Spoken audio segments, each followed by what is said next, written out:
छत्तीसगढ़ को लगा कि मध्य प्रदेश से एक अलग राज्य बनना चाहिए। विधि व्यवस्था के दृष्टिकोण से, प्रशासनिक दृष्टिकोण से, भौगोलिक दृष्टिकोण से, सामाजिक दृष्टिकोण से, आर्थिक दृष्टिकोण से मध्य प्रदेश से एक अलग राज्य बना छत्तीसगढ़। उत्तर प्रदेश से बना उत्तराखंड। लेकिन जब झारखंड की बात आती है, आपको मालूम है 88 सालों का संघर्ष हमारे आंखों के सामने, 88 सालों का संघर्ष और हजारों लोगों की कुर्बानी हमारे सामने आती है, तब जाके हमने झारखंड राज्य लिया है। हमने और भी राज्य बने हैं, कई राज्य इसी भारत की भूमि में आजादी के बाद कई राज्य बने। लेकिन आप पता कीजिए उन राज्यों के निर्माण में क्या शहादत दी गई, क्या किसी के ने कुर्बानी दिया, क्या किसी ने बलिदान दिया, क्या किसी की जान गई? नहीं। लेकिन जब झारखंड की बात आती है, हमारे लोगों ने सीने में गोलियां खाई, हमारे लोगों ने अपने लहू को बहाया, तब जाकर हमने झारखंड राज्य बनाया। लेकिन आज झारखंड राज्य निर्माण के 25 सालों के बाद झारखंड के जनमानस, झारखंड का हर एक आम व्यक्ति ये सवाल पूछने की हिम्मत कर रहा है कि भाई झारखंड राज्य क्यों बनाया? इस राज्य को बनाने का उद्देश्य क्या था? इस राज्य को बनाने का मकसद क्या था? आखिर क्यों बना था ये राज्य? ये राज्य इसलिए बना था कि भौगोलिक रूप से, सांस्कृतिक रूप से, सामाजिक रूप से एक अलग पहचान रखता है। आदिवासियत जीवन शैली के साथ, आदिवासियत परंपरा के साथ जीवन यापन करता है। मांदर की खाप से ये राज्य अपनी एक अलग पहचान बनाता है, इसलिए हमने अलग राज्य बनाया था। लेकिन आज पूछिए सरकारों से, खासकर वो सरकार आज सत्ता में है, आज उस पार्टी की सरकार है जो झारखंड अलग राज्य की लड़ाई को जिसने लड़ा था, कि आज मुद्दे गौण क्यों हो गए? झारखंड बनाने का मकसद अधूरा क्यों हो गया? वीरों के सपनों का झारखंड आज कहां गुम हो गया? इसका जवाब मांगिए। जिस प्रकार पश्चिम बंगाल हमारा पड़ोसी राज्य है, वहां एक स्लोगन दिया जाता है, माय माटी मानुष। हमारे झारखंड में एक स्लोगन दिया जाता है, जल जमीन जंगल। यानी झारखंड के लोगों का सम्मान जल से, झारखंड के लोगों का सम्मान जमीन से, झारखंड के लोगों का सम्मान जंगल से। लेकिन आज पूछिए हमारी जमीनें कहां है? उस जमीन पर जो हमारी पहली पहचान है। झारखंड वासियों, आप पहले जान लीजिए, झारखंड की पहली पहचान हमारी जमीन है। झारखंड के नाम में छुपा है। झारखंड 2 शब्दों से मिलकर बना है, झारखंड। झार यानी जंगल और खंड यानी जमीन। आज किनके पास है हमारी जमीनें? आज हमारी जमीनें टाटा के पास है। आज हमारी जमीनें किनके पास है? वेदांता ग्रुप्स के पास है। आज हमारी जमीनें किनके पास है? बिरला ग्रुप्स के पास है। आज हमारी जमीनें किनके पास है? कोल इंडिया की टीम के पास है। आज हमारी जमीनें किनके पास है? अडानी ग्रुप्स के पास है। आज हमारी जमीनें किनके पास है? एचईसी ग्रुप के पास है। क्या इस दिन के लिए झारखंड राज्य बना था? आज इस राज्य को बनाने के लिए हमने जान दिया, हमने जमीन दिया। लेकिन आज बदले में यहाँ के लोगों को क्या मिला? बगल में आपका जादू घोड़ा है। जब जादू घोड़ा की कहानी, जादू घोड़ा के किस्से दुनिया के सामने आते हैं तो लोगों के रोंगटे खड़े हो जाते हैं। आज इस राज्य की वर्तमान स्थिति क्या है? ये किसी से नहीं छुपा।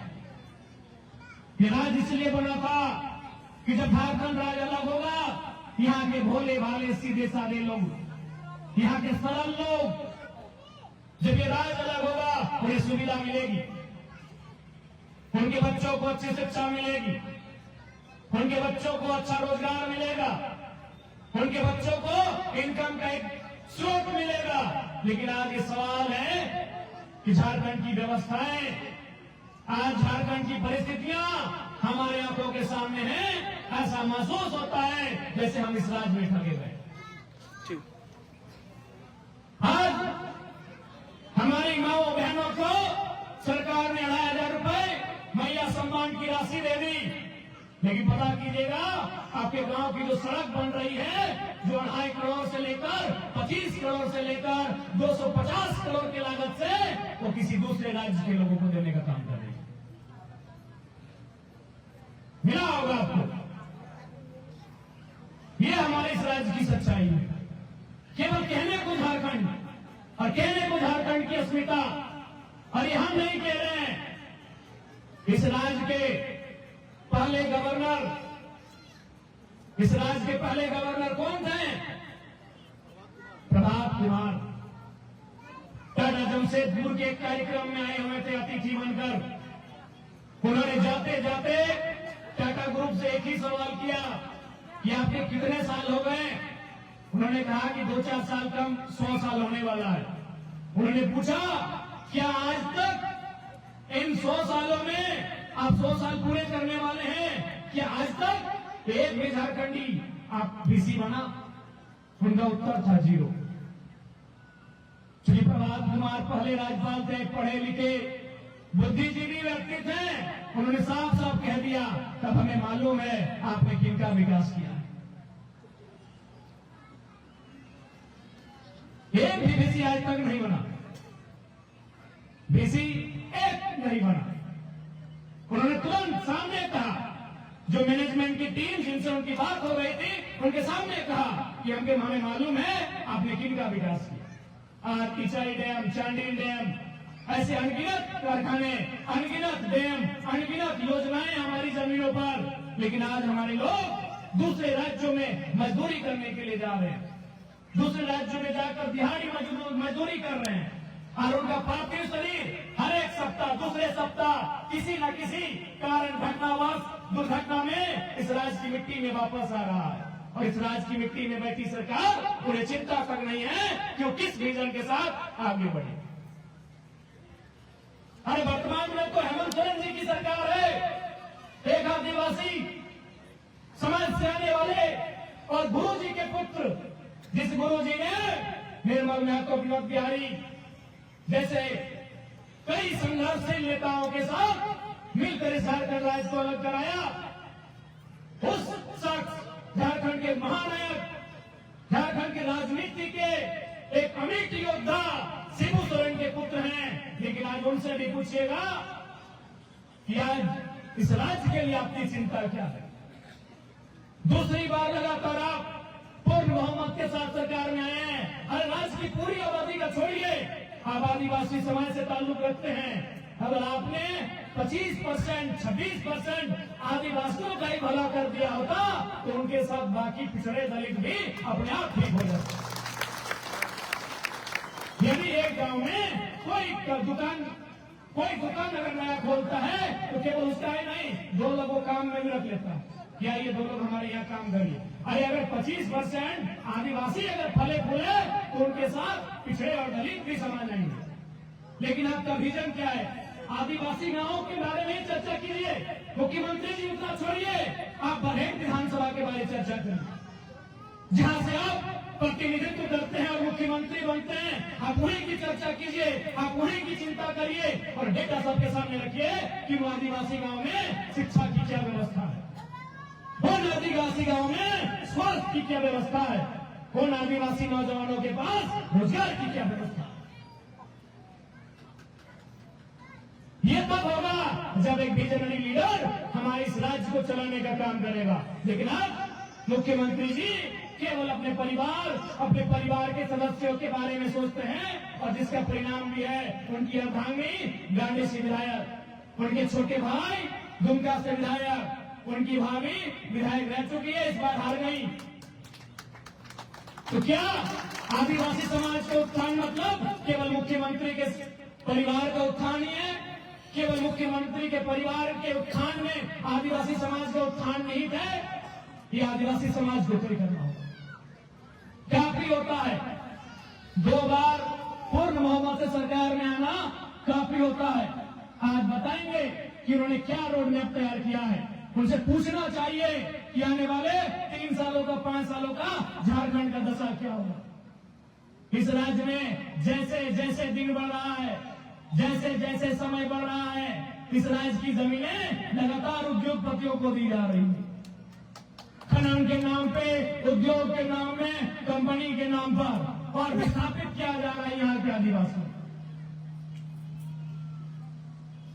इसलिए कि आदिवासी समाज को संकल्प लेना होगा कि झारखंड की दशा को, झारखंड की दिशा को किस ओर लेकर जाना है।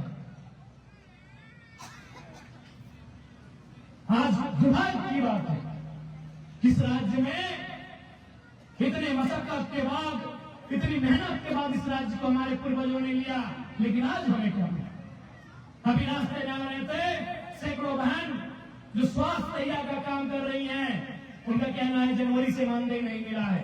यहाँ भी सैकड़ों की संख्या में बहनें बैठी हैं, कोई जल सैया है, कोई आंगनबाड़ी में सेविका है, सहायिका है, कई तरह के मानदेय के साथ कार्य कर रही हैं, लेकिन किसी का 6 महीने से, किसी का साल भर से मानदेय तक नहीं मिला। तो सवाल है कि आखिर इस राज्य के बनने उसका मकसद क्या है। आज भी तो खुलेआम इस राज्य की खनिजों को लूटा जा रहा है, खुलेआम इस राज्य की खनिजों को लूटा जा रहा है। कोयला हो, अपरक हो, तांबा हो, ब्रोमाइट हो, बॉक्साइट हो, बालू हो, तमाम खनिजों को खुलेआम लूटा जा रहा है। और किसी भी अधिकारी से अगर आप बात करिएगा, उनका एक ही कहना होता है कि हमारा डील सीधा सीएमओ से होता है, हमारी बातचीत सीएमओ से हो गई है, हम तो सीएमओ से ही यहां पोस्टेड हुए हैं। और ये सच्चाई है कि आज जिस जो खनिज विधिवत रूप से यदि उसका कार्य होता तो एक बड़े रेवेन्यू के तौर पर हमारी सरकार को मिलता, हमारी सरकार के खजाने में होता, वो बजट बनकर हमारे सामने आता और उससे राज्य के आम व्यक्ति का भला होता।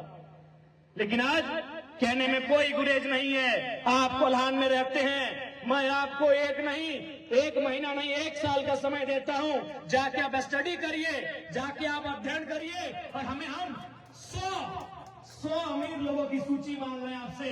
वो सूची ला के हमें दिखाइए कोल्हान से और बताइए कितने आदिवासी मूलवासी हैं। मैं 1 दिन नहीं, 1 महीना नहीं, आपको 1 साल का समय दे रहा हूं।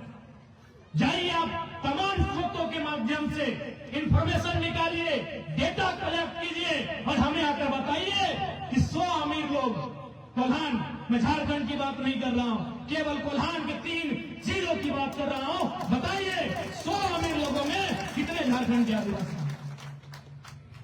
क्या ठीक है, अभी आपने स्टडी नहीं किया है, अभी आपने अध्ययन नहीं किया है, अभी आपने डेटा कलेक्शन भी नहीं किया है, अनुमान बताइए कितने हो सकते हैं। अनुमान बताइए कितने हो सकते हैं।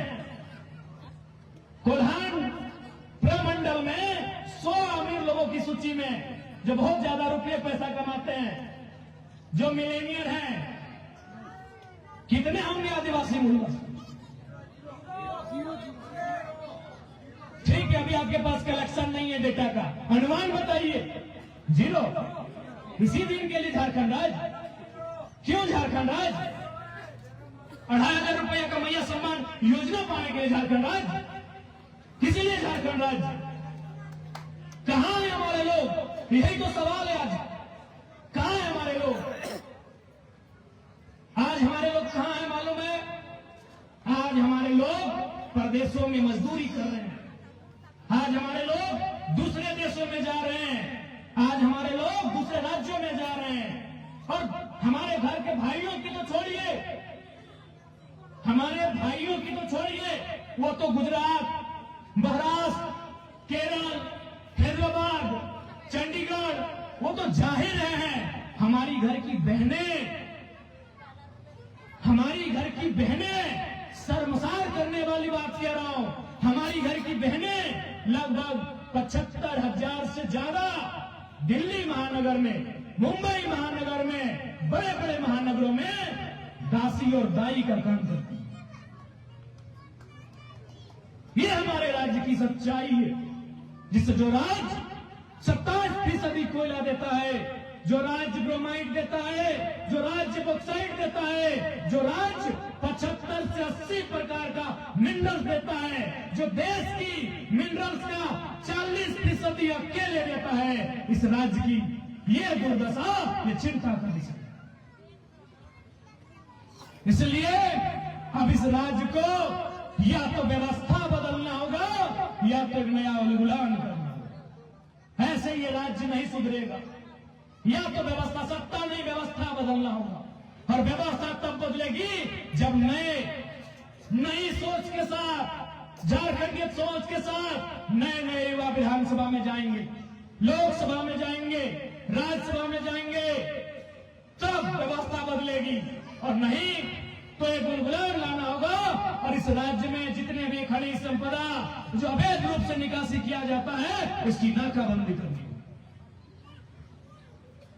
आज बताइए, इसी कोल्हान में 5 छोटे छोटे बच्चों को HIV का खून चढ़ा दिया गया। पहले तो हम प्रार्थना करते हैं कि बच्चे ठीक हों। बताइए कितनी शर्मसार करने वाली घटना थी। झारखंड में झारखंडियों को क्या मिल रहा है? बच्चों को HIV का खून चढ़ाया जा रहा है। ये इस झारखंड राज्य की सच्चाई। इसलिए अपनी आंखों से पर्दों को हटाना होगा। ये राज्य हमें खैरात में नहीं मिला है, ये राज्य हमें उपहार में नहीं मिला है, ये राज्य हमें संघर्ष के बाद मिला है, ये राज्य हमें लहूलुहान होने के बाद मिला है। हम लहूलुहान हुए हैं तब जाके ये राज्य मिला है। अमानवीय तरीके के साथ हमारे साथ दुर्व्यवहार किया गया है। गुआ गोलीकांड, यही चाईबासा का अस्पताल, शायद 80-82 का वो समय, 12 लोगों को अस्पताल से निकालकर, जो घायल थे, बीमार थे, लाचार थे, अस्पताल में भर्ती थे, उन्हें निकाल कर लाइन में खड़ा करके गोली मारा गया था। क्या भूल गए वो मंजर? हमने इन परिस्थितियों से राज्य लिया है, लेकिन आज इस राज्य के लोगों को क्या मिला? इसलिए आज झारखंड के जनमानस को ये चेतना अपने अंदर जगानी होगी कि यह राज्य हमें खैरात में नहीं मिला है, यह राज्य हमें संघर्ष से मिला है, यह राज्य हमें बलिदान से मिला है। और उस बलिदान से मिले इस राज्य को आगे कैसे लेकर जाएंगे, इस राज्य के लोगों का भला कैसे हो, इसका ध्यान भी हमें रखना होगा। क्योंकि मुख्यमंत्री जी वो धीरे धीरे अपना विजन खो रहे हैं। अभी हाल फिलहाल देखा होगा आपने, रांची में उन्होंने एक हरी झंडी दिखाया था एक कार्यक्रम को। उस कार्यक्रम का नाम था नशा मुक्त अभियान। हमने देखा होगा हाल ही फिलहाल रांची में माननीय मुख्यमंत्री जी ने एक कार्यक्रम को हरा झंडा दिखाया था, उसका नाम था नशा मुक्त अभियान। उसका संकल्प है कि युवाओं को नशा से दूर करना है। और उसी मुख्यमंत्री जी के नेतृत्व में ये निर्णय लिया है कि पंचायत पंचायत में जाकर विदेशी दारू बेची जाएगी। ये तो समझ में ही नहीं आ रहा है कि चाहते क्या है। एक तरफ कह रहे युवाओं को नशा से दूर करेंगे, नशा मुक्त अभियान का कार्यक्रम चला रहे हैं, प्रखंड में देखिएगा बड़ा बड़ा बैनर लगा होगा, और दूसरी तरफ एक एक पंचायत में विदेशी दारू की दुकान खोलने की बात कर रहे हैं। इसीलिए मैंने कहा मुख्यमंत्री महोदय अपना विजन खो चुके हैं। और इसमें मैं, ये आपको भी पता है, मुख्यमंत्री हमारे आपके बीच के हैं, किसी के भाई हैं, किसी के भतीजे हैं, किसी के चाचा हैं, लेकिन मुख्यमंत्री के चारों तरफ जो हैं वो चारों के चारों गंगा पार के। सबसे बड़ी समस्या आपके मुख्यमंत्री, हमारे मुख्यमंत्री की। मेरे आदिवासी भाइयों और बहनों, हाँ हेमंत सोरेन जी हैं, बिल्कुल खरा आदिवासी हैं, लेकिन वो जिनसे वो बुद्धि ले रहे हैं, जो उनको ज्ञान दे रहे हैं सुबह शाम, वो ज्ञान देने वाले ज्ञानी बाबा या तो गंगा पार के हैं या तो इधर हुगली पार के हैं।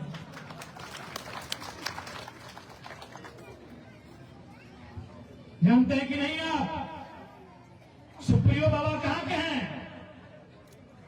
जो पार्टी का पक्ष रखते हैं मीडिया में आके, दाढ़ी वाले बाबा, बंगाल दाढ़ी वाले बाबा जो पार्टी का पक्ष रखते हैं, सुप्रियो बाबा आंदोलनकारी हैं, गंगाराम कलोनिया के साथी हैं, निर्मल महतो के साथी हैं, शिबू सोरेन के साथी हैं, बागुन सोमराय के साथी हैं। तो कौन है भाई पार्टी का पक्ष रखते हैं? ये सच्चाई है। इसलिए आप जितना जल्दी हो सके इस बात को मान लीजिए कि केवल मुख्यमंत्री महोदय एक आदिवासी का मुखौटा है। इस राज्य में आदिवासियों का वजूद धीरे धीरे खत्म हो रहा है। इस राज्य में मूलवासियों का वजूद धीरे धीरे खत्म हो रहा है। यदि आपको मेरी बात लग रही कि नहीं, चलिए हम लोग राजनीति करने वाले हैं, हम लोग सत्ता में आने की सोच रहे हैं, इसीलिए ये भाषण दे रहे हैं, तो आप, मैं तो आपको समय दे रहा हूं, और डेटा कलेक्शन करिए कि जहां जहां आर्थिक आय का स्रोत है, पता कीजिए कई बाजार कर दिया। कोई जगह कोयला का खदान हो, पत्थर का खदान हो, कंपनी हो, फैक्ट्री हो, टेंडर हो, एजेंसी हो, कोई जगह जहां से 2 रुपया का इनकम है, जहां से 2 रुपया का इनकम है, आप जाके पता कीजिए वह झारखंडी आदमी न के बराबर। अरे नगर निगम में तो अब टेंडर नहीं भर सकते, आपका पेपर फाड़ दिया जाएगा। चाहे वो धनबाद का नगर निगम हो, चास का हो या आदित्यपुर का हो। क्या बात करते हैं आप? ये राज्य, यही हिम्मत है तो हिम्मत है कि हम अपने राज्य में टेंडर भी नहीं भर पाएंगे। इसलिए आज इस बात को सोचना होगा कि हमारे मुख्यमंत्री दिशाहीन हो चुके हैं, विजनलेस हो चुके हैं। इसलिए आप नए युवाओं को, नए नौजवानों को, चाहे वो किसी भी क्षेत्र से रहें, उन्हें आगे बढ़ाने की आवश्यकता है। आज आप देखिए, एक नया लड़का विधायक बना है, एक नौजवान आज विधायक बना है गिरिडीह और बोकारो जिला के बीच डुमरी से। तो आज देखिए राज्य की राजनीति की परिभाषा को बदला है। अरे राज्यसभा के चुनाव इससे पहले भी होते थे, कई बार हुए हैं। आज इस बार के राज्यसभा के चुनाव में बच्चा बच्चा, बूढ़ा बूढ़ा, महिला तक को मैसेज किया कि जरा माता वोट किधर दे रहे हैं, देंगे कि नहीं देंगे, देने जाएंगे कि नहीं जाएंगे। इससे पहले भी राज्यसभा का चुनाव होता था कि नहीं होता था, लेकिन इस बार सबकी निगाह है क्योंकि नया लड़का गया था।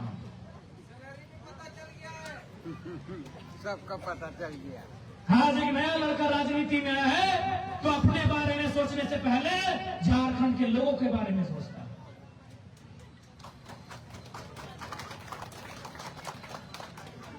आज एक नया लड़का आया है तो नया कुछ करने का साहस कर रहा है। और आज 1.5 साल हो गए, आज भी हम भाड़े के घर में रहते हैं। सवाल ये नहीं कि हम अपना घर नहीं बना सकते हैं, हम विधायक हैं, हमारे हजारों रिश्तेदार हैं हमारे विधानसभा में। ठीक है, वो मेरा जिला नहीं है, वो मेरा जहां से हम जीते हैं वो मेरा विधानसभा नहीं है, पड़ोसी विधानसभा हम जीते हैं। लेकिन हम एक विधायक हैं, हम जिसको कहेंगे वो 1 एकड़ जमीन हमें दे देगा कि विधायक जी आप घर बना लीजिए। लेकिन हमने क्या कहा था कि हम अपने जिला से बाहर 1 इंच जमीन खरीदने का काम नहीं करेंगे। आज हम अपने उस विचार पे खड़े हैं, क्योंकि मेरा घर है धनबाद जिला, मेरा बपोती घर कहाँ है, धनबाद जिला, और हम विधायक कहाँ के बने हैं, गिरिडीह और बोकारो संयुक्त 2 जिला में मेरा विधानसभा पड़ता है। और मेरा क्या वचन था कि अपना जिला से बाहर हम 1 इंच जमीन नहीं बढ़ाएंगे, 1 बित्ता प्रॉपर्टी नहीं बढ़ाएंगे। क्योंकि मेरा मानना है कि कुछ लोगों का जरूरत से ज्यादा अमीर,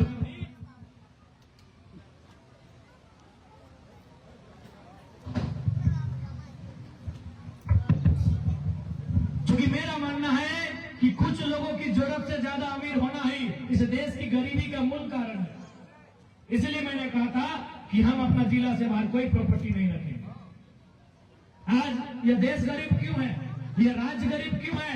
यहाँ के नेता, यहाँ के अफसर अमीर हैं, इसलिए यह राज्य गरीब है।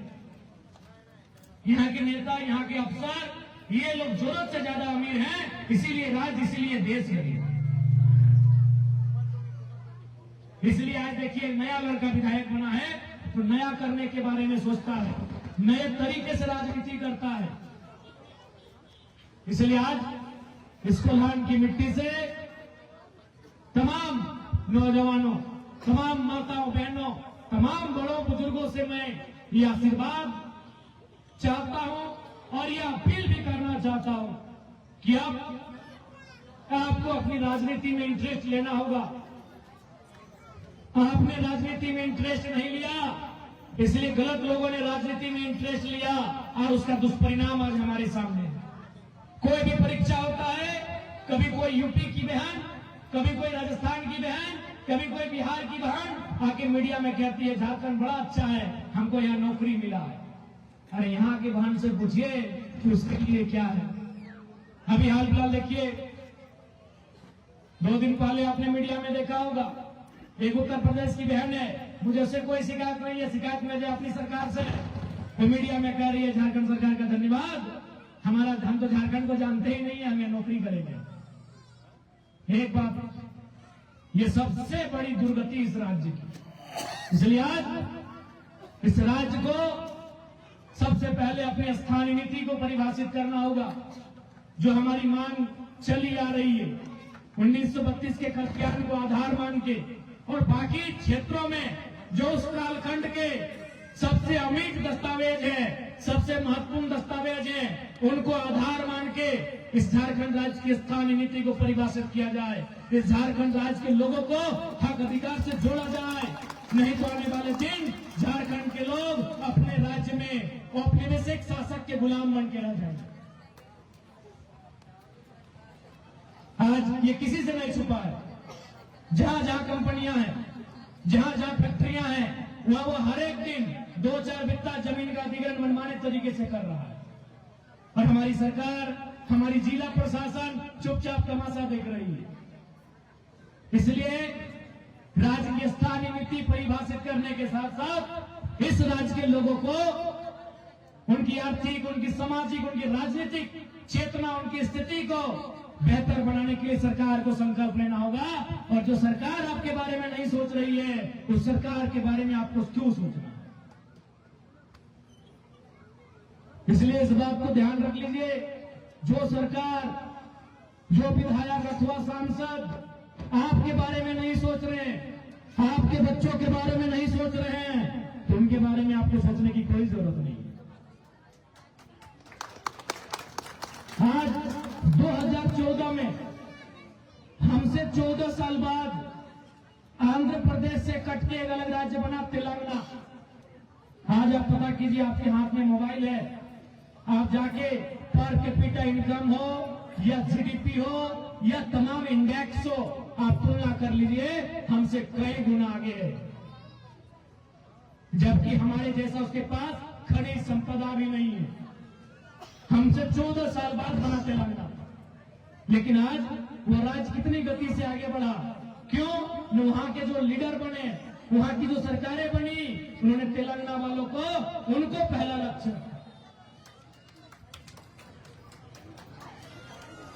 अरे भाई, आप अतिथि सत्कार दुनिया का करिए, लेकिन भला झारखंडी का होना चाहिए, ये सरकार को तय करना है। आज हमारी राज्य की सरकार, उनके पास रोड मैप ही नहीं है, ना उनके पास विजन है किस राज्य को। अरे उतना तो छोड़िए, जिन लोगों ने राज्य बनाया, मैंने बार बार कहा कि मुख्यमंत्री जी, आप आज तभी मुख्यमंत्री हैं जब झारखंड एक अलग राज्य बना। और किन की बदौलत बना? आंदोलनकारियों की बदौलत बना। आज कई आंदोलनकारी साथी यहीं पर बैठे हैं, वो हमें अपना चिट्ठी देकर गए कि हमारे प्रखंड में आंदोलनकारी तो चिन्हित भी नहीं हो पाए, उन्हें तो पेंशन भी नहीं मिल रहा है। मैंने कई बार विधानसभा में कहा कि मुख्यमंत्री जी, यदि झारखंड राज्य नहीं बना होता, निसंदेह आप विधायक होते, आप बरहेट से विधायक पक्का होते, और सांसद बनना होता दुमका से आप होते, लेकिन मुख्यमंत्री नहीं होते, क्योंकि उस समय बिहार की 243 और झारखंड की 81, 324 सीटों में आपको कोई नहीं पूछता। क्या आप ही बताइए? हमारी 81 विधानसभा सीटें और बिहार की 243 विधानसभा की सीटें, 243 और 81 324 होता है। 324 में तो कोई पूछता? 324 विधायक जिस विधानसभा में बैठते हैं, उनमें हेमंत सोरेन जी को पूछता कोई? नहीं पूछता। लेकिन क्यों पूछा जा रहा है आज? क्योंकि राज अलग बना। किनके कारण बना? आंदोलनकारियों के कारण बना। और आंदोलनकारी अधिकारी आज कहाँ हैं? मुख्यमंत्री आवास का घेराव करते हैं, धरना देते हैं, हड़ताल करते हैं, भूख हड़ताल करते हैं, अनशन करते हैं, फिर भी उनके बारे में कोई चिंता नहीं सरकार। दूसरा कदम छोड़िए, जल सैया दीदी, स्वास्थ्य सैया दीदी और आंगनबाड़ी सेविका सहायिका तक पोषण सखी तो छोड़िए, जिन्होंने इस राज्य को बनाया है, जेल गए, लाठी खाई, परिवार बिखर गया, परिवार उजड़ गया, आज उनकी सुनी नहीं जा रही है। लास्ट में एक आंदोलनकारी आए हमारे पास, बोले विधायक बाबू एक काम करिए ना, पेंशन तो बाद में बढ़ाएगा, अभी कम से कम पूरा झारखंड हम लोग का फ्री में इलाज करा दीजिए। बड़ी रोते हुए इसने बड़े भावुक कहा मालूम है ना, आज 50% आंदोलनकारी तो मर चुके हैं और 50% में जो बचे हैं उनमें आधे लोग बीमारी से ग्रस्त, उनमें आधे लोग बीमारी से ग्रस्त हैं। इसीलिए उन्होंने कहा कि विधायक बाबू हम लोग का मांग है 15,000 पेंशन और आश्रित को 3rd 4th ग्रेड का नौकरी, वो बाद में करा लीजिएगा, पहले हम लोग को बचा लीजिए, हम लोग को पूरा झारखंड में फ्री में इलाज करा दीजिए। इसलिए आज कोल्हान की तमाम माताओं बहनों नौजवान साथियों के बीच से ये हम स्पष्ट कहना चाहेंगे।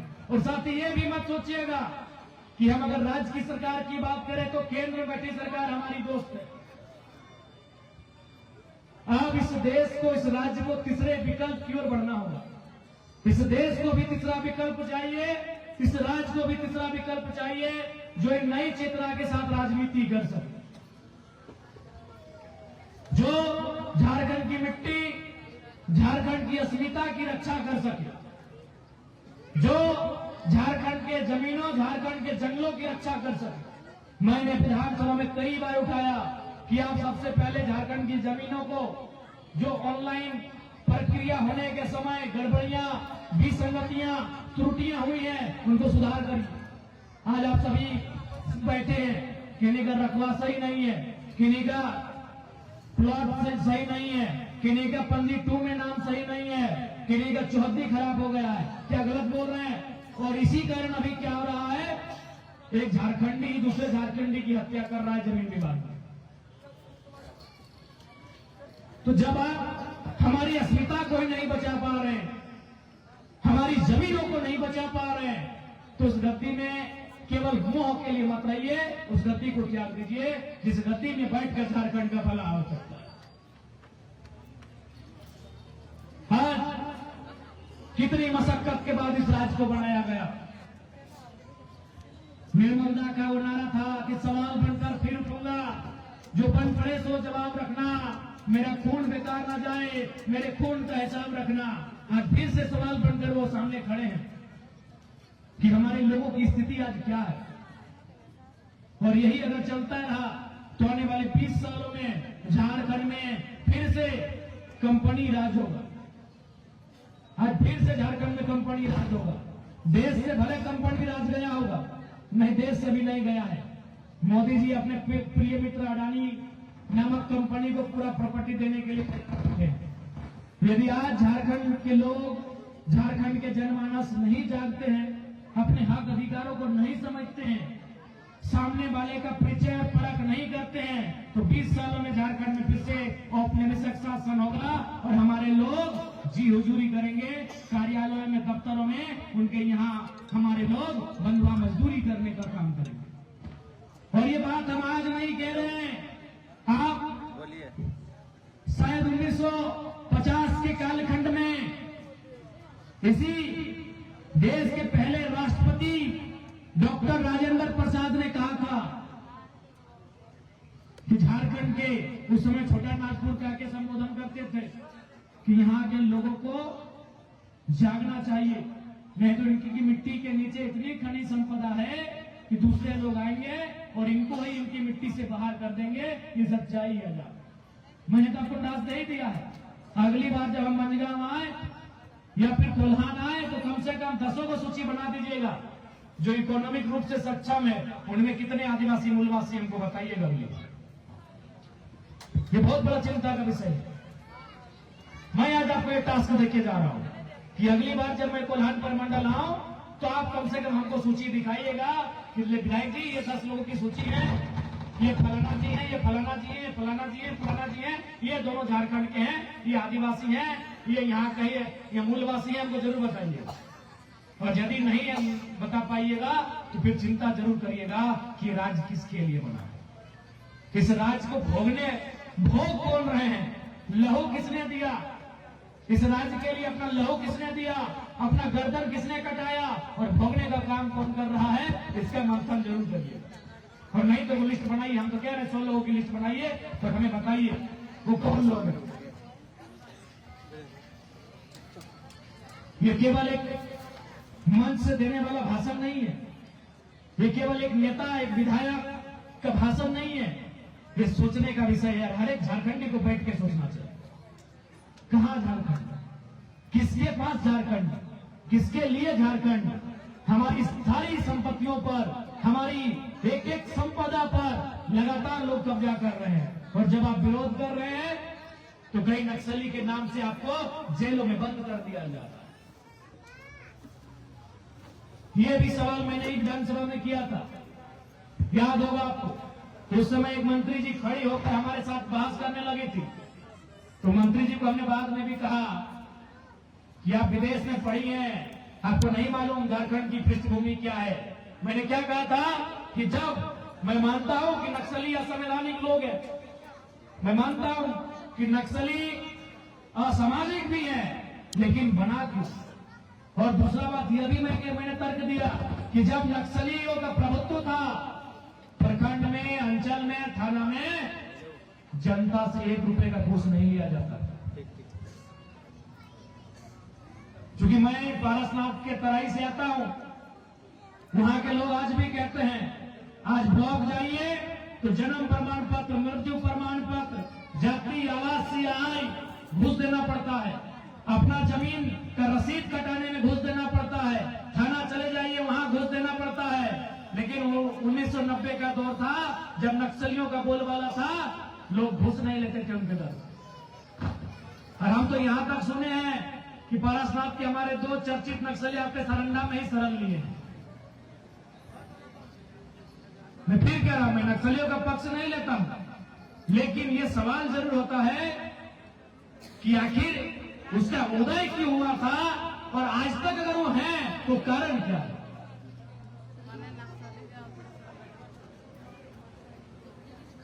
तब आपने देखा होगा उनको मेरी बात समझ में नहीं आई, लेकिन उन्हीं के पार्टी के एक मंत्री ने खड़ा होकर कहा कि धर्म बाबू बड़ी गहरी बात कह रहे हैं कि यदि विधायिका की प्रणाली कमजोर होगी तो उनकी प्रणाली मजबूत होगी।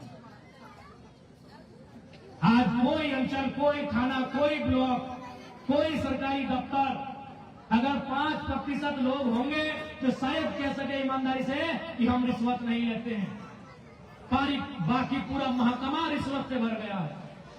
तो मैं फिर कहता हूं, नक्सली हैं असामाजिक, असंवैधानिक लोग, लेकिन उनके प्रभाव से गरीब लोगों से कोई रिश्वत नहीं लेता था, यह भी सच्चाई है।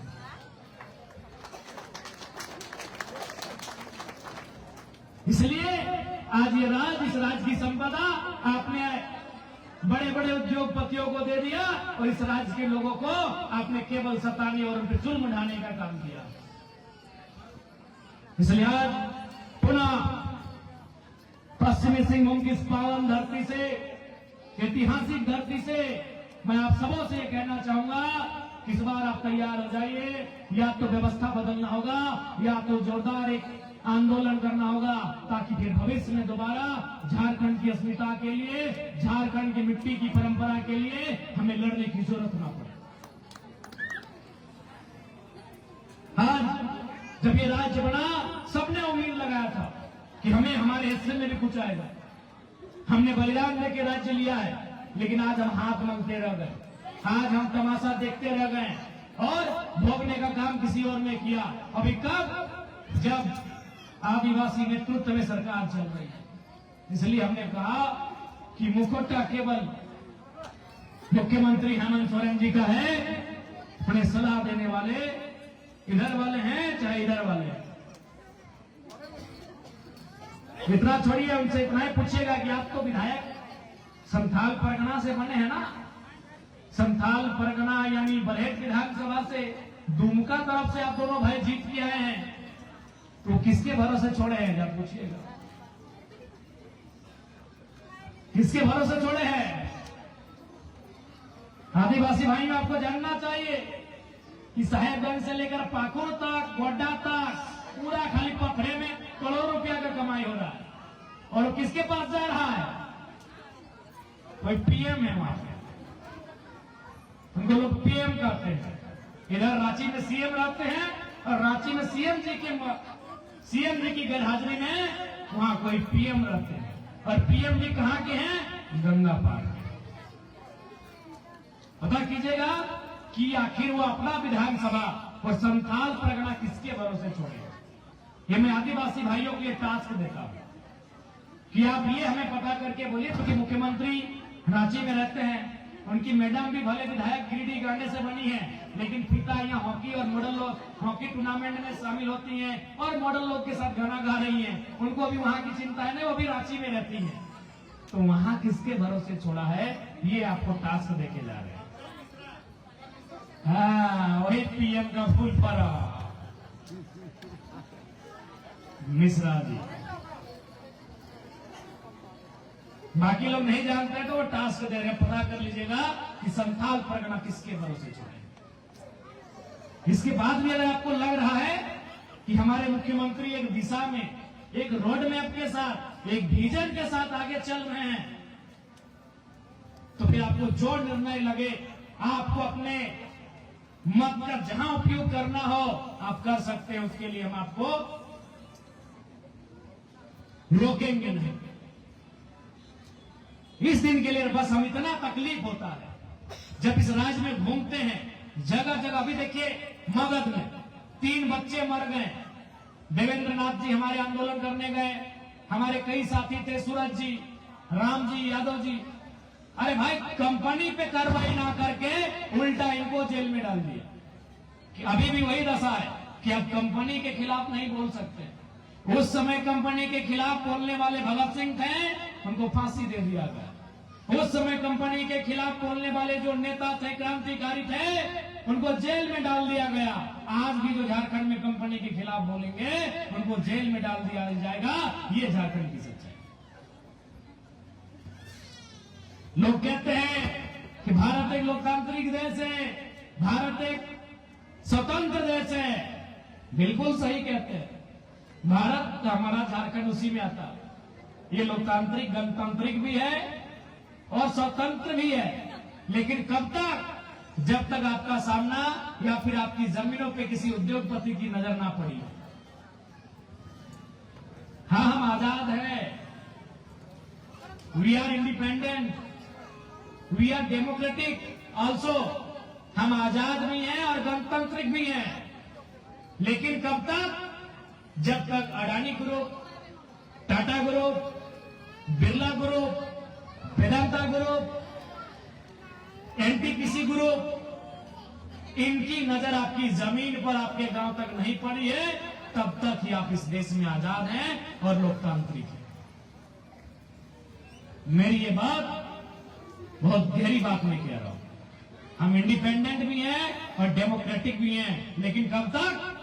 जब तक अपने गांव में है, अपने खेत में है, अपने खलिहान में है, अपने खेल के मैदान में है, आम के बगीचे में है, तब तक। गांव की चौपाल में है, खेतों की पगडंडी में है, अपने जंगल में है, तब तक। जिस दिन वहां किसी की नजर पड़ गई और यदि भनक लग गया वहां कोयला है, यदि भनक लग गया वहां कोई बॉक्साइट है, माइका है, तो जितना जल्दी होगा गांव छोड़ दीजिएगा, नहीं तो जेल में डाल के ले जाएंगे। और तब आपको याद आएगा कि हमारे देश के एक नेता कहते थे कि कलकत्ता के फुटपाथों में जो नंगे बदन आंधियां सहते हैं, उनसे जाकर पूछो 15 अगस्त के बारे में क्या कहते हैं। अटल जी कहते थे कि कलकत्ता के फुटपाथों में जो नंगे बदन आंधियां सहते हैं, उनसे जाकर पूछो 15 अगस्त के बारे में क्या कहते हैं। और लास्ट में कहते थे आजादी अभी अधूरी। भले आप हमारी आलोचना कर सकते हैं, हमारा क्रिटिसाइज कर सकते हैं कि आप बड़ी बात कह रहे हैं, लेकिन आप अनुभव कर लीजिए। जहां जहां मोदी जी के मित्र अडानी जी ने टांग रखा, चाहे वो अरावली का पहाड़ हो,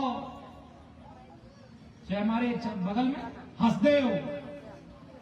हंसदेव का जंगल हो, मिल गया उनको। इसीलिए मैंने कहा आजाद हैं आप सभी आजाद हैं, आप सभी इंडिपेंडेंट हैं, आप सभी डेमोक्रेटिक भी हैं, लेकिन कब तक? जब तक उनकी नजर आपकी जमीन पर नहीं पड़ी, जब तक ये सर्वे नहीं हुआ है कि आपकी जमीन के नीचे कोई खनिज संपदा है। नहीं तो अच्छा होगा छोड़ के चल जाइए, और नहीं तो ले ही नहीं। अब ये सोचना है कि क्या ये व्यवस्था सही है। अगर नहीं है सही तो बिरसा की धरती से, फोटो की धरती से, निर्मल की धरती से एक नया संकल्प आने की जरूरत है।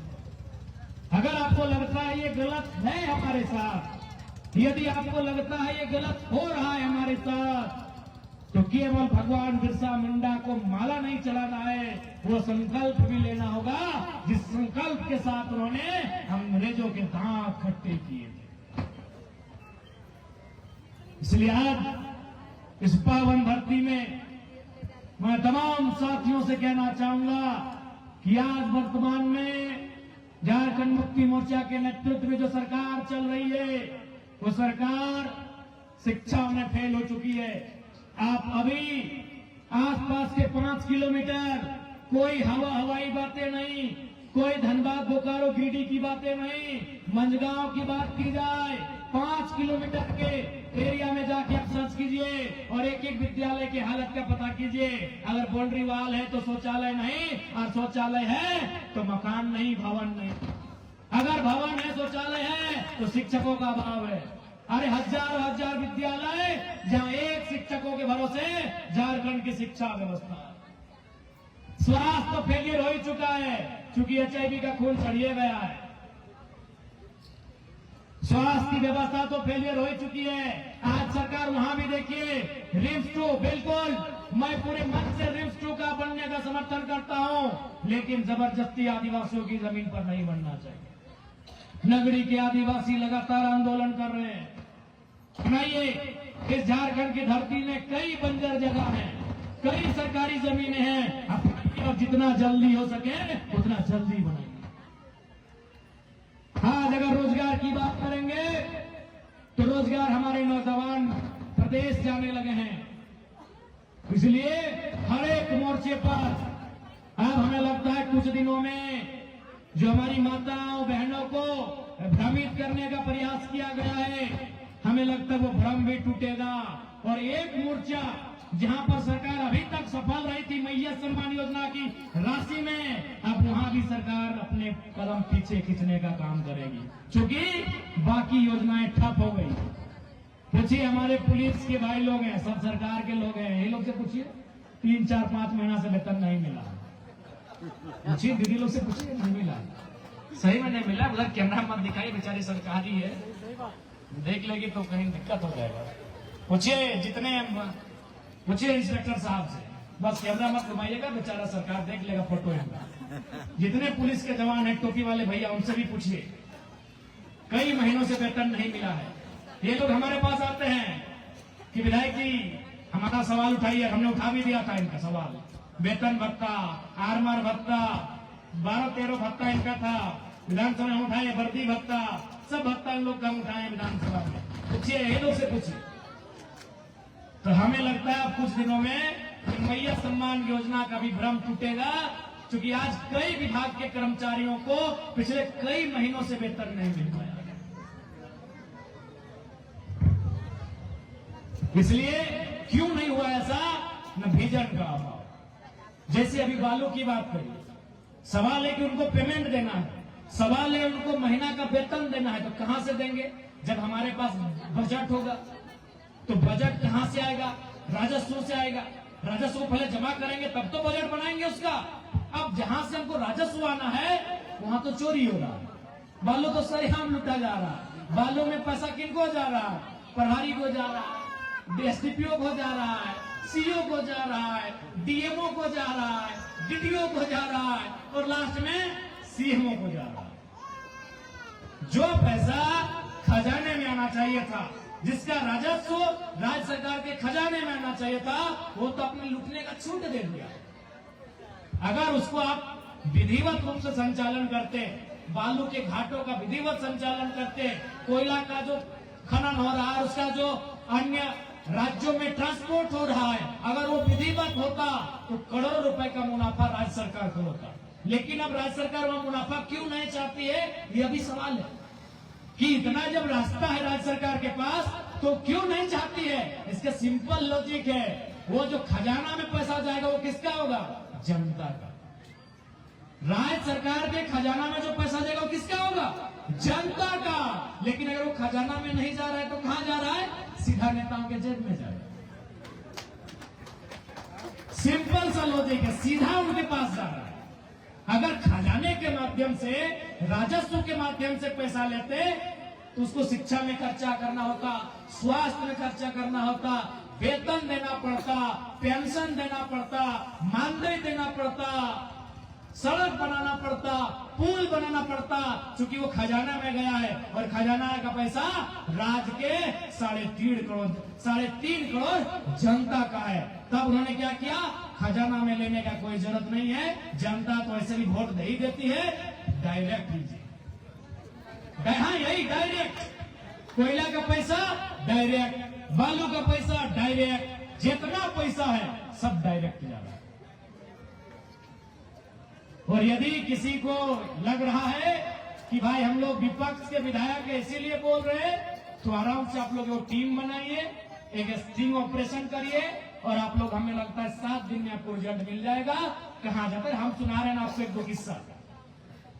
जैसे किसी अधिकारी, मान के चलिए एक बार थाना का ही गाड़ी एक्सीडेंट कर दिया, ठीक है, तो हमको आया, बोला विधायक हमको थाने गाड़ी मार दिया है। हम बोले देखिए बड़ा बाबू, हमको सब मालूम है, आप लोग कल सुनिए, हमको सब है मालूम है, चुपचाप पिछले के रास्ते से उसको प्रेशर खर्चा दे दीजिए। हम डायरेक्ट बोले, हम जानते हैं कि भाई आपको सीधे मुख्यमंत्री का आशीर्वाद है, तो हम आपको फिलहाल यही बोले इसको पीछे जाके इसको इलाज करा दीजिए, और जो खाना मारा था वही उसका इलाज कराया, अपना वेतन से थोड़ी, वही वाला वेतन जिसका हम चर्चा करें।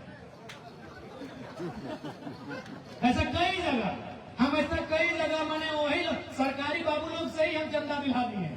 हम सीधा बोलते हैं कि हमको मालूम है कई बजे कितना टाइम में कहां आपका कांड है, हमको जानकारी मिला है, इसीलिए बढ़िया होगा आप जाकर दे दीजिए, इसको मदद कर दीजिए, इसका इलाज करा दीजिए। तो ये सीधा सच्चाई है। इसलिए इस राज्य को अब बचाना, अब हम लोग भी एक बहुत बड़ी क्रांति करने जा रहे हैं। जेल के हमारे झारखंड के मुद्दों को, लूटते हुए खनिज पर, चरमराई व्यवस्था पर एक जोरदार आंदोलन करने की तैयारी कर रहा है। आप सभी का आशीर्वाद और आप सभी का सहयोग चाहिए, हम लोग उस दिशा में अब आगे बढ़ने वाले हैं। इसलिए और साथ ही साथ अब आपको ये भी तय करना होगा कि नए नेताओं का झारखंड की राजनीति में उदय होना चाहिए। पुराने नेता एकदम अब वो सो चुके हैं, थक चुके हैं। नए नेता चाहिए जो नए तरीके से झारखंड को सजा सके, नए तरीके से झारखंड को संभाल सके। ये आपको करना है। आज एक क्रांति की धरती है कोल्हान, और इस धरती से आप सबों को मैं यही संदेश देना चाहता हूं कि इस बार अब हमें चाहिए कि बेहतर नेतृत्व के साथ नौजवानों को राजनीति में मौका दें। और यदि आपको लगता है कि जेल के संगठन, राजनीतिक जो दल नया बना है, अगर वो अच्छा कार्य कर रही है तो आप उनको आशीर्वाद देने का काम जरूर करें। मैं आप सबों से अनुरोध करता हूं। हाँ, मैं यह भी मानता हूं कि हमारे दल में भी कुछ लोग हैं तो शायद कभी कभी कुछ ऐसा कार्य करते हैं जो उचित नहीं है, तो उसको हम लोग पनिशमेंट भी करते हैं, उसको तुरंत हम लोग कार्रवाई भी करते हैं। क्योंकि ये हम नहीं कह रहे कि हम लोग, हमारे साथ रहने वाले, हमारे संगठन में जुड़ने वाले, उनमें से कुछ लोग ऐसा नहीं है जो वो कार्य नहीं कर रहे हैं जिसकी हम लोग चिंता कर रहे हैं। हम ये कभी नहीं कर रहे, उनसे भी ये भूल होती है, उनसे भी त्रुटियां हो रही हैं, उस पर हम लोग तुरंत कार्रवाई करते हैं। पुनः आज की इस पावन धरती में भगवान धरती या बिरसा मुंडा उनकी प्रतिमा अनावरण के कार्यक्रम में आप जितने लोग आए हैं सभी को मैं धन्यवाद देता हूं, सभी को मैं जोहार करता हूं। चूंकि शाम का समय भी हो चुका है और सुदूर ग्रामीण क्षेत्र है, आप लोग भी कई साथी उड़ीसा से आए हैं, जमशेदपुर, सरायकेला, मनोहरपुर, चक्रधरपुर, तमाम क्षेत्रों से आए हैं। आपको भी जाने में समय लगेगा। हम लोग तो आपके बीच आते रहेंगे और हमेशा समय समय पे हम लोग आते रहेंगे, आपकी समस्याओं से अवगत होंगे और उसके समस्या के समाधान की दिशा में हमारा प्रयास होगा। आपके वो मुद्दे जो चुन के आएंगे कि विधानसभा के पटल पर जाने चाहिए, वो मुद्दे बिना संकोच के विधानसभा के पटल पर जाएंगे।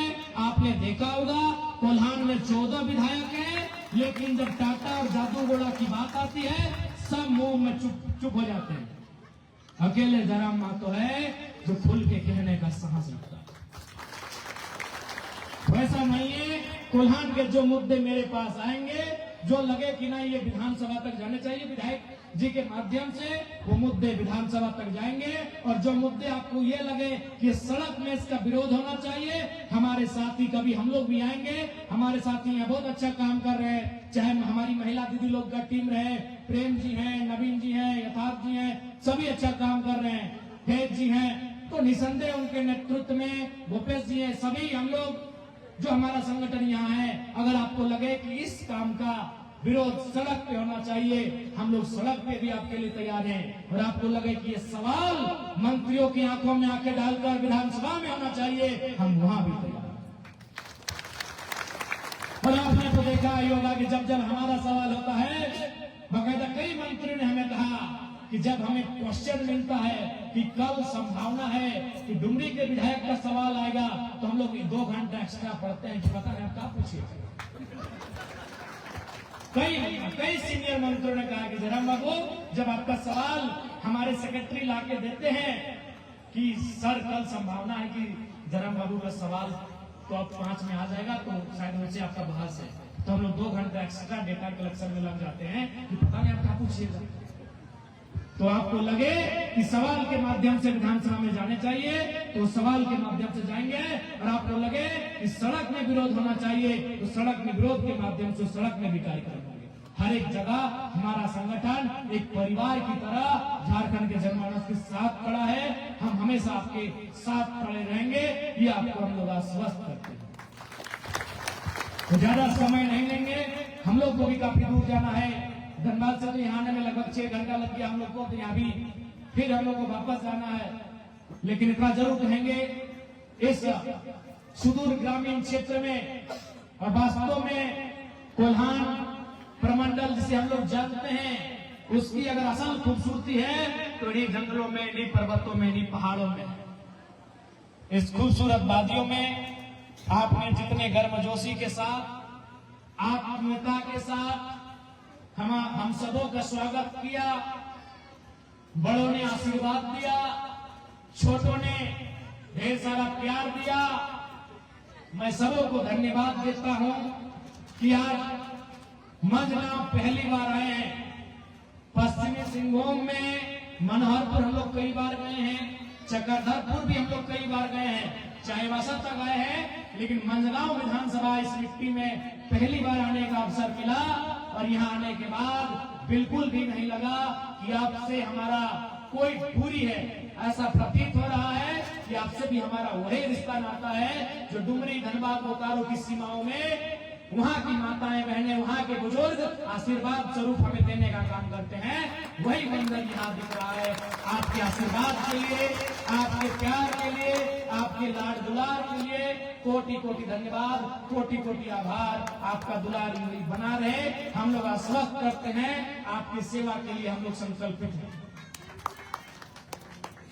और साथ ही साथ हमें सूचना मिली है कि यहाँ जो ओबीसी है उन्हें शून्य कर दिया गया है। निसंदेह ये सदन का सवाल है। अगली बार अगर सरकार से इसका भी जवाब मांगा जाएगा कि आपका वर्तमान स्टेटस क्या है। बिल्कुल शून्य नहीं होना चाहिए, किसी जिला में नहीं होना चाहिए। साथ ही साथ पान काती के जो समाज है, जिनको शेड्यूल कास्ट में अंगीकृत करने की मांग है।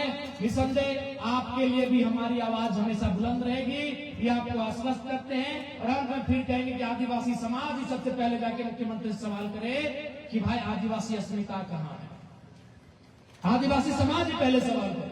मैं फिर कह रहा हूं, अगर हेमंत जी इस राज्य के आदिवासियों का भी अगर भला कर दिए ना, तो उनके साथ उनके पीछे पीछे पिछड़े दलित और सामान्य वर्ग के जो निर्धन शोषित वंचित है वो भी अपने आप का भला कर लेंगे।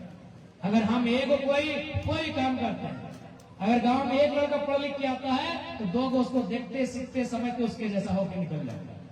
तो यदि 25% की आबादी को अगर दुरुस्त कर देते हैं तो बाकी लोग इनको देख के और उनके साथ रह के अपने आप को ठीक कर लेते हैं। लेकिन ये किसका कर रहे हैं, उधर वाले का या इधर वाले का? श्रीवास्तव जी का कर रहे हैं या भट्टाचार्य जी का कर रहे हैं? या सोरेन जी को कुछ बोल रहा है? बस खाली मुख्यमंत्री है सोरेन जी, बस इतना। बायोम इंस्टीट्यूट नीट की तैयारी के लिए एक भरोसेमंद नाम। यहाँ अनुभवी फैकल्टी, स्मार्ट क्लासरूम और बेहतरीन टीचिंग मेथड से स्टूडेंट्स को मिलती है मजबूत तैयारी। यहाँ हर स्टूडेंट को मिलता है पर्सनल गाइडेंस और डाउट क्लियरिंग का पूरा सपोर्ट। नीट 2027 और 28 के लिए फेज 2 बैच 30 अप्रैल से शुरू हो रहा है। आज ही बायोम इंस्टीट्यूट से जुड़े और अपने डॉक्टर बनने के सपने को दे सही दिशा। बायोम इंस्टीट्यूट सिर्फ मेडिकल प्रिपरेशन का संस्थान। रॉयल इंडिया में आपका स्वागत है। भारत के सबसे विश्वसनीय सोलर मोटर पंप और MPPT कंट्रोलर निर्माता। रॉयल इंडिया का high performance movable trolley solar water pumping system प्रस्तुत है। बेहतर दक्षता के लिए डिजाइन किया गया और आसानी से ले जाने योग्य। सरकारी परियोजनाओं के लिए अनुमोदित देश भर के कॉन्ट्रैक्टर्स और एजेंसियों की पहली पसंद। MNRE द्वारा अनुमोदित, उल प्रमाणित, उद्योग मानकों के अनुरूप स्वदेशी उत्पाद। सार्थक ऊर्जा समाधान के लिए हमारे साथ साझेदारी करें। आज ही संपर्क करें।